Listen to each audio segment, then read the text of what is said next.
सभी को नमस्कार। आप सभी का स्वागत है मेरे विद्या सेतु चैनल पर। ठीक है, आज हम पढ़ेंगे संस्कृत व्युत्सम जो कक्षा छठी की पुस्तक है और जिसका प्रथम पाठ है पुनरावलोकनम। तो आइए हम देखते हैं इसका हिंदी अनुवाद। शुरू करते हैं। लिखा है कह धावती। कह का मतलब होता है कौन। कौन दौड़ता है? तो अश्वः धावति। अश्वः धावति, घोड़ा दौड़ता है। ठीक है, अब हम आएंगे आगे। कौ धावत। कौ का मतलब होता है कौन दोनों। कौन दोनों दौड़ते हैं? अश्वो धावत, दो घोड़े दौड़ते हैं। के धावन्ति।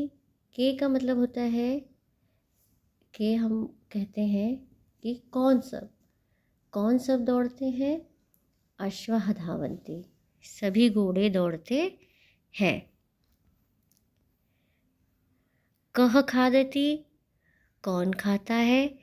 नरः खादति, मनुष्य खाता है। कौ खादतः। कौन दोनों खाते हैं?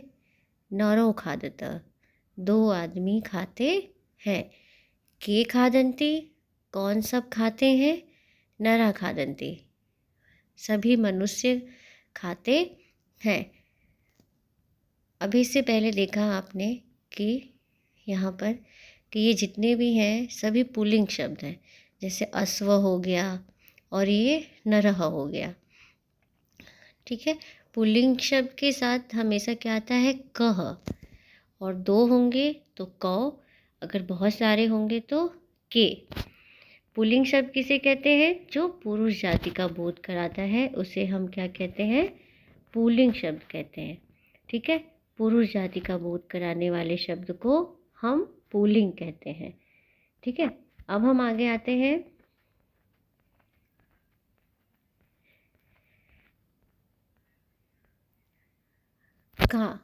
का पठति।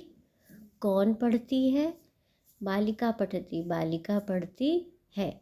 के पठता। कौन दोनों पढ़ती हैं? बालिके पठता, दो बालिका पढ़ती हैं।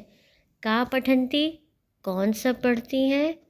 बालिका पठन्ति, सभी बालिका पढ़ती हैं। का जलम पिबति। कौन जल पीती है?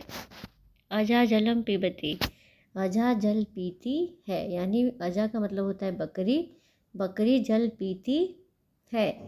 के जलम पिबता। कौन दोनों जल पीती हैं? अजे जलम पिबता, दो बकरी जल पीती हैं। काह जलम पिबन्ति। कौन सब जल पीती हैं? अजा जलम पिबन्ति, सभी बकरियां जल पीती हैं। अभी आपने देखा कि एक बकरी है तो का लगा है, और दो बकरियां हैं तो के लगा है, और बहुत सारी बकरियां हैं तो काह लगा है। तो ये जो है के और का, के और काह जो है वो स्त्रीलिंग शब्दों के साथ लगता है। और स्त्रीलिंग किसे कहते हैं? जो किसी स्त्री जाति का बोध कराता है उसे हम स्त्रीलिंग कहते हैं। जैसे बालिका, महिला, धेनु, सरिता, नदी, ये सब क्या है? स्त्रीलिंग वाले शब्द हैं।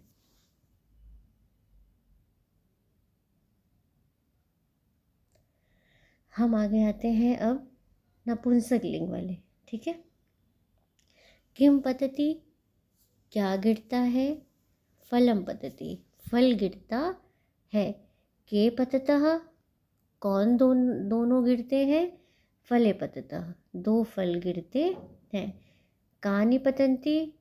क्या सभी गिरते हैं? फलानि पतन्ति, सभी फल गिरते हैं। किम विकसति। क्या खिलता है? कौन खिलता है? कमलम विकसति, कमल खिलता है। के विकसतः। कौन दोनों खिलते हैं? कमले विकसतः, दो कमल खिलते हैं।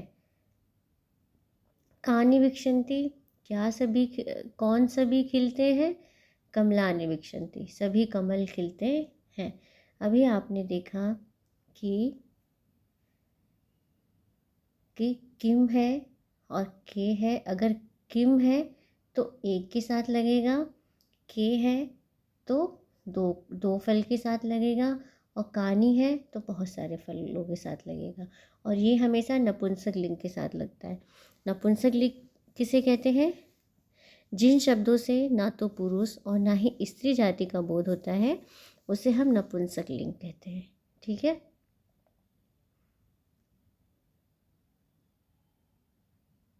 आगे देखिए आप, इसके ये शब्दार्थ है। कह का मतलब होता है कौन, का मतलब होता है कौन, किम का मतलब होता है कौन। कौ का मतलब होता है कौन दोनों, के का मतलब होता है कौन दोनों। के कौन सब, और काह कौन सब, कानी कौन सब। ठीक है, आपने इसको नोट कर लीजिए आप सभी, इसका अर्थ नोट कर लीजिए।